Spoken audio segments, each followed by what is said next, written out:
Hello and welcome to the Non-fction Writers, podcasting in a great way. I am Oklahoma State football writer Kyle Fredrickson, hosting the podcast today that, as always, is brought to you by Edward Jones. How did Edward Jones become one of the biggest financial services companies in the country?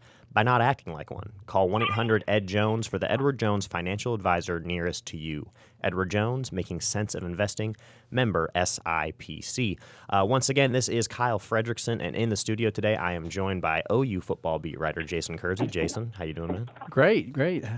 Glad to be back in the studio day before the food coma.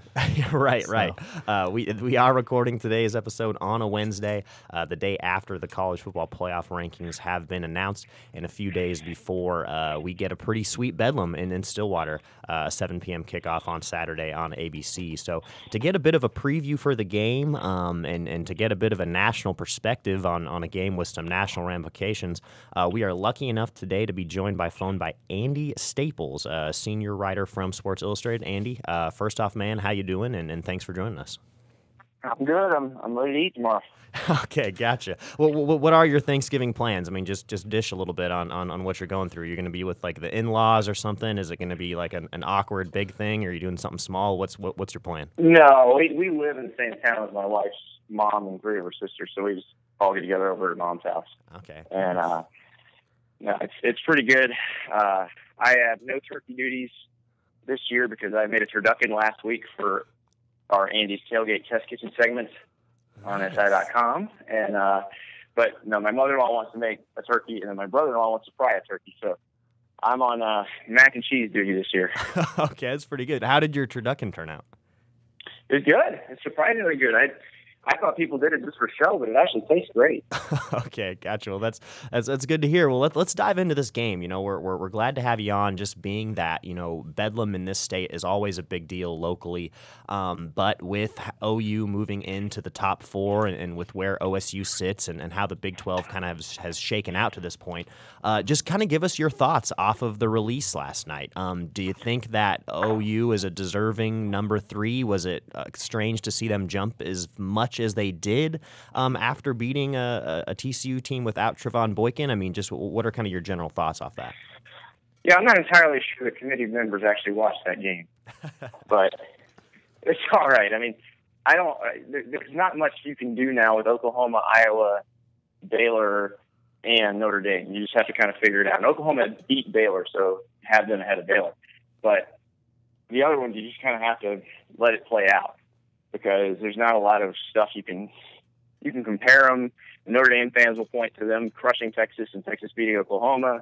The Oklahoma fans will point to these last 2 wins and the theoretical Bedlam win that they're counting. But you know, I think you let it play out, and hopefully you don't have to compare as many head-to-head, because some stuff is shaken out. Andy, it seems like the committee's made a pretty clear statement with last night's rankings that they're not so concerned if you have a bad loss, particularly if it happened early in the season.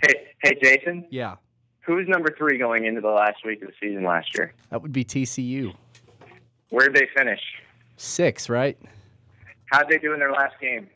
They routed Iowa State. Okay, so we don't know what they're going to do. Yeah. It doesn't mean anything.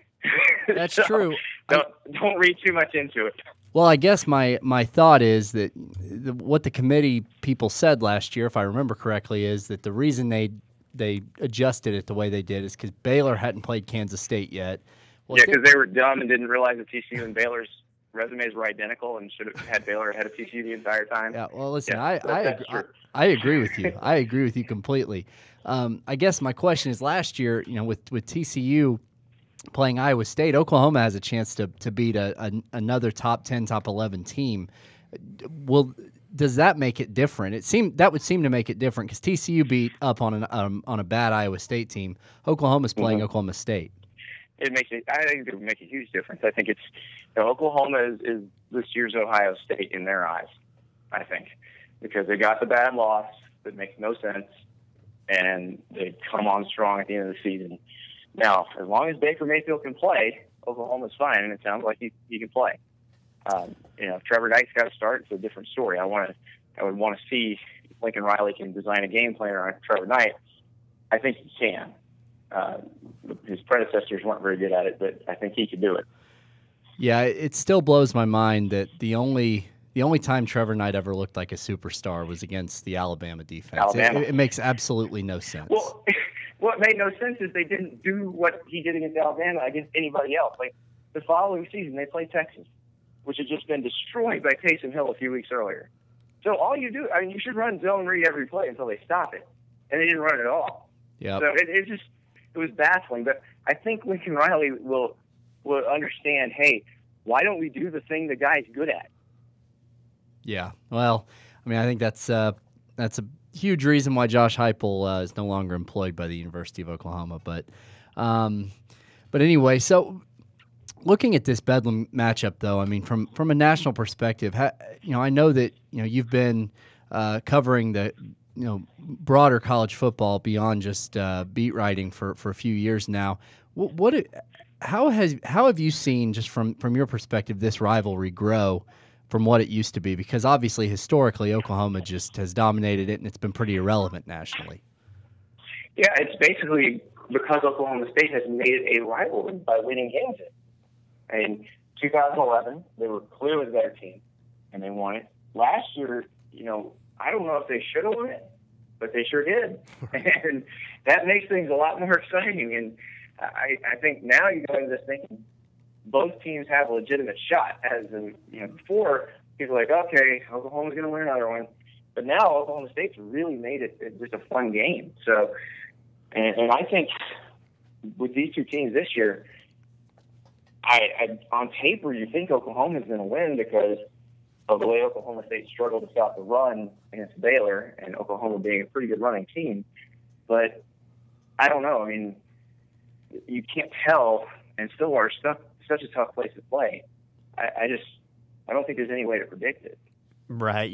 Andy, and you brought up last year the fact that OSU was able to win a game. It sure didn't look like they should have, at least in terms of their resume coming in and all the issues they had that season. But, I want to get your perspective on really the story out of that game that has continued to have ramifications down the line for both of these programs, and that's Bob Stoops' decision to repunt to Tyreek Hill, obviously setting up the return touchdown that sent it to overtime. In your mind, and covering national college football, across the country here, where does that coaching blunder rank among some of the more head-scratching ones we've seen? Because obviously, you think about Nick Saban, kicking the field goal in the Iron Bowl in 2013 and the kick six and the result of that. But, I mean, geez, it sure seems like that was one of the more boneheaded decisions that we've seen in college football in some time. I don't know. Maybe a blessing in disguise. Because they don't lose that game. They're probably not so down going into the bowl game. They probably don't get hammered in the bowl game. They probably don't make the wholesale staff changes they made this year that made them much better.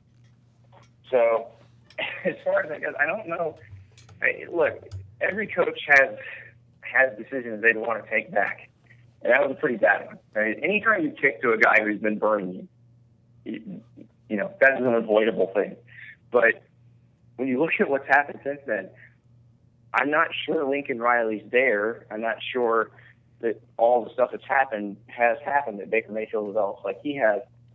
If they win that game, win the bowl game, and everything's status quo. I don't know. I think the decision to fire Josh Heupel was made a week or so before that. Honestly, I don't think that I don't think there was any chance Josh Heupel was coming back. Then it didn't help him at all. But it sure seemed like the way last season ended.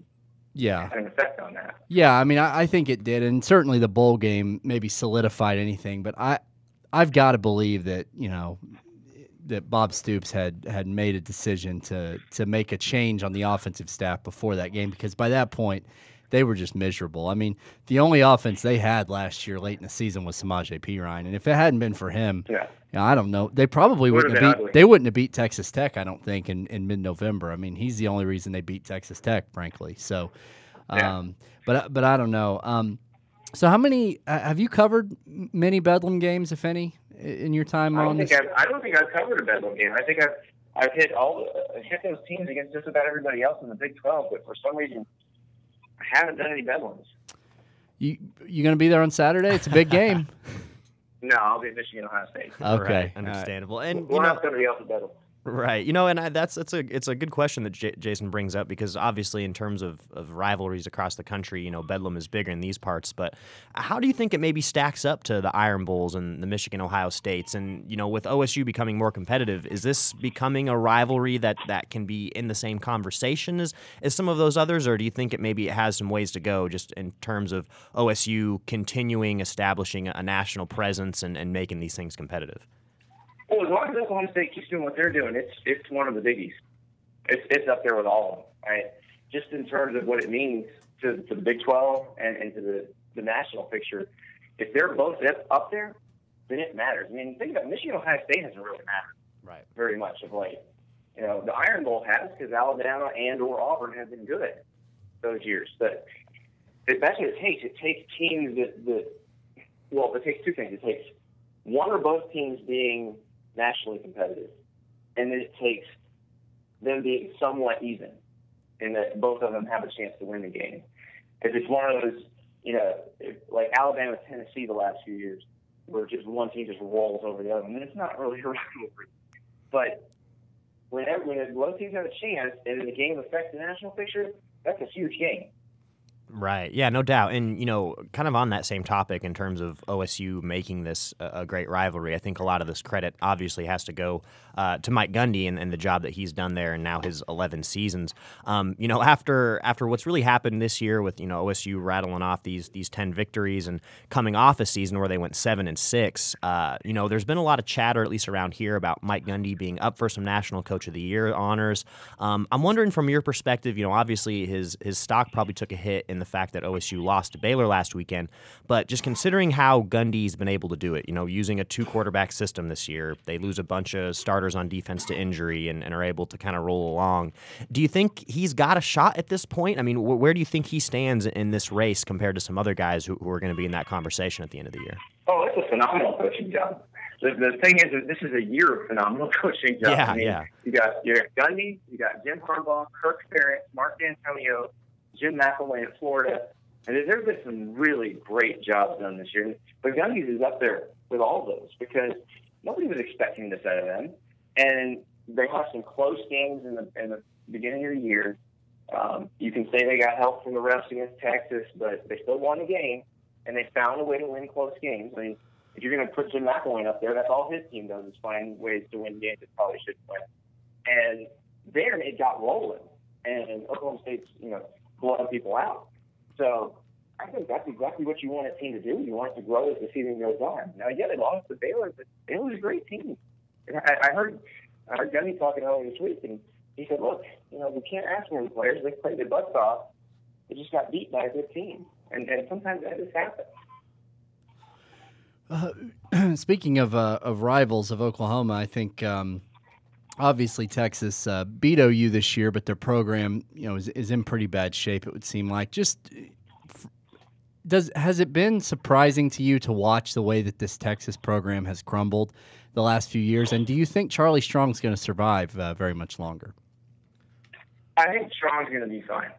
I think he needs another recruiting class. He'll have them competitive next year, and things will start to move in the correct direction.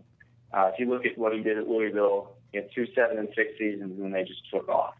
And you look at this year, most of the major contributors have been very young, and that's because the guys he inherited weren't very good.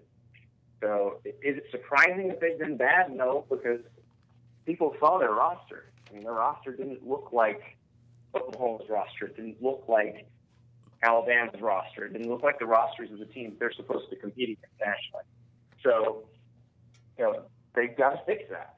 And this will be his third recruiting class, second full cycle of recruiting. And if you can't win with that many of your own players, well, then you got a bigger problem. But I do think they'll get moved in the right direction next year. Is it important nationally for the Big 12's reputation? Maybe I know. Obviously, Oklahoma got back up into the top 4 this week, but we, like you said earlier, we don't know how that's all going to shake out. And there is a perception about the Big 12 being a smaller conference, not playing a conference championship game. Does Texas need to be good for the Big 12 to be respected more nationally? No, but it certainly helps. I mean, it's just like, Alabama and LSU need to be good for the SEC to be respected. Michigan, Ohio State need to be good for the Big Ten to be respected. When the brand names are good, people pay attention. And it is a little shocking that it's taken this long, that it took them this long to figure out that there was a problem, one, and then to fix the problem. But I just don't see how a program with resources like that and a recruiting base like that can be down forever. Right, gotcha. Well, hey, Andy, we really appreciate having you on. We'll kind of leave you with this. What's your prediction for Saturday in this game? We've been talking about it a little bit here, and it seems like OU has the advantage in a few different categories. But how do you see this thing playing out? So this is contingent on Baker Mayfield plays. If Baker Mayfield starts and plays, I'm going to say Oklahoma 36, Oklahoma State 33. Okay, gotcha. I think that's pretty close to what we're really guessing with. If he doesn't start, you flip those teams around and take away a few more points from Oklahoma. I was about to say, I don't know if OU can score 33 points with Trevor Knight at quarterback. Exactly, that's what I'm saying. If Mayfield can't play, I'm taking Oklahoma State. I reserve the right to change my mind. Understandable. Like we said, Andy, really appreciate your perspective, and I'm sure our listeners do too. So and enjoy your Thanksgiving. Hopefully, you get watch a little football and stay out of the kitchen, like you had mentioned before. So we'll kind of let you go with that, and we want to thank everyone else for listening to the Non-Fiction Writers today, which, as always, is brought to you by Edward Jones. How did Edward Jones become one of the biggest financial services companies in the country? By not acting like one. Financial strategies, one-on-one advice from the 60-plus Edward Jones financial advisors from Purcell to Edmond, Yukon to Hara, and everywhere in between. See for yourself how Edward Jones makes sense of investing. Call 1-800-ED-JONES or visit edwardjones.com for the Edward Jones financial advisor nearest to you. Edward Jones, member SIPC. That'll be it for the podcast today. So for Jason Kersey and myself, thank you again for listening. And be sure, as we get closer to kickoff for Bedlam, that for all of your OU and OSU needs, that you're checking in with newsok.com and picking us up every morning in the Oklahoman.